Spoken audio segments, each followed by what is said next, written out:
Hi, this is Tim of the 1916 Company. Welcome and thanks for logging on. Today, this isn't really a review or even a comparison. It's more of an explainer. The De Bethune DBS at left and DBD at right are similarly shaped watches that were released a year apart and have very similar names. And I think it's important to emphasize that they look very different, they wear very different, and in spite of having the same basic shape, they are completely distinct models, and I'm going to focus on some of those differences now. So let's zoom out a little bit, take a good look at these two watches, and discuss them individually. Let's start with the first of them. Now, I should mention that there's also a model called the DBL, of which only 10 were made. It features a solid dial, literally hundreds of diamonds and sapphires. It's a paved watch, a moonphase at 12 o'clock, and a power reserve indicator down at 6 o'clock. The DBL technically is the third watch in this trilogy, but it is almost impossible to find. Just keep in mind it's neither a DBS nor a DBD, but it is out there. So the DBS came out in 2005, and it was really the first De Bethune watch to explore two different themes. One is bringing the entire mechanism to the dial side.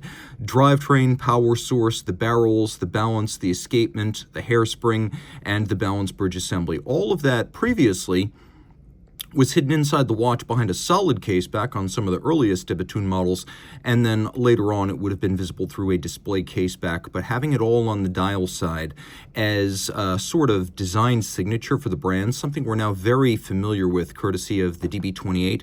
That whole notion started with the DBS. The other element that began its long trek toward the present was De Bethune's experimentation with articulated lugs. Now, this is a very simple hinge lug, as though this were the end of a lanyard or a chain on a pendant watch, but it does have a variable geometry quality to it. We've got a 24mm lug spacing at the bottom. This is still a very conventional strap, and you can see some of the last styling vestiges of the DB1 chronograph, the first De Bethune watch, in these torpedo tip or ogival lug profiles.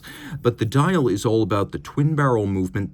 We have the balance bridge, we have the unique double yoke titanium and platinum balance wheel, and then we have the moonphase on the dial side. This basic aesthetic, albeit with a different case shape and floating lugs, would become the DB28 in 2010. And this was really De Bethune's first broad stride towards the avant-garde. Now, it is across the same as the DBD. This is 42.6 wide.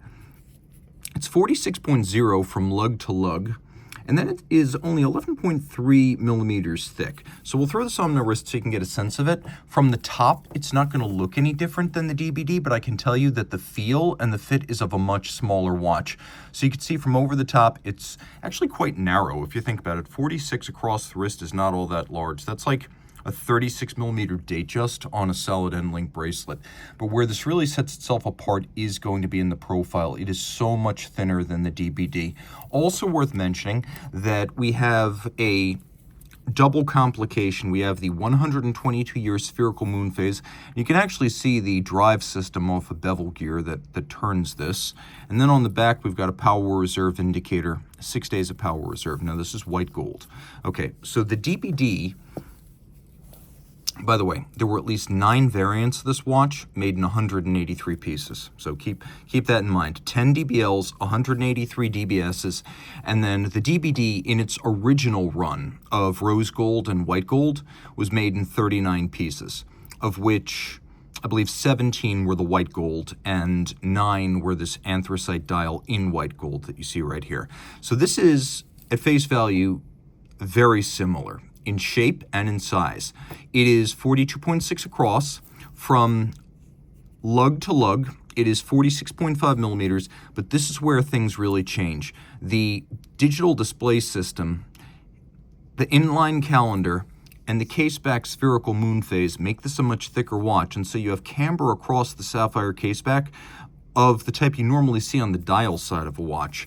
Of course, all of this internal mechanism, as well as the fact that the dial is part of the movement, see these jewel sinks here, does make for a thicker watch. So it's 14.9 millimeters thick, and in addition to being a more massive watch, you feel the weight of it. It is a larger watch on the wrist. From over the top, you almost can't tell the difference between the footprint of the two, but in profile, you can really see the thickness. Now, I wear this watch. This one right here is number 9, I own number 7, so I wear this watch constantly. It's on my wrist almost every day.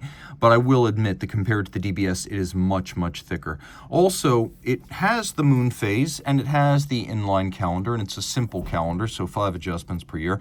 We have the scrolling minute display and then a jumping hour. And because in theory, you might wind up with a quintuple jump, and this is a lot of mechanism to drive. Although De Bethune advertised this as 6 days, almost every other De Bethune application, including a calendar and a jump hour, subtracts 1 day of power reserve for the jump hour and 1 day for the calendar. So I actually believe this is more like 4 days, although I will be honest, mine has run for more than 4 and right around 5 before it actually stopped. So I would say chronometric power reserve on this is still safely described as 4 days, whereas this is going to be solidly 6. So that is the difference between these two watches. Obviously, they're both double-sided watches. They both have complications on the reverse side, but the back side of the DBD is much more involved with the spherical moon, the titanium sky, and that DBL is out there, so keep that in mind. That is a fully gem-paved watch that has a solid dial like the DBD, but with the power reserve and the moon phase like the DBS. Also worth mentioning is that in 2023, De Bethune relaunched the DBD, but it was a different kind of watch. No moon phase on the back. The new one has a display case back, and it was available in 2 versions, one black zirconium with a burgundy dial, the other one was titanium with a green dial. They made 13 with the burgundy dial, and they made 20 in the titanium case with the green dial, but it's a very different watch than this. It's a lot thinner. It's not precious metal in either of those instances, and only the original from 2006 has the moon phase on the case back. So now you know all about the DBSs, the DBL, and the DBD. The rest is up to you.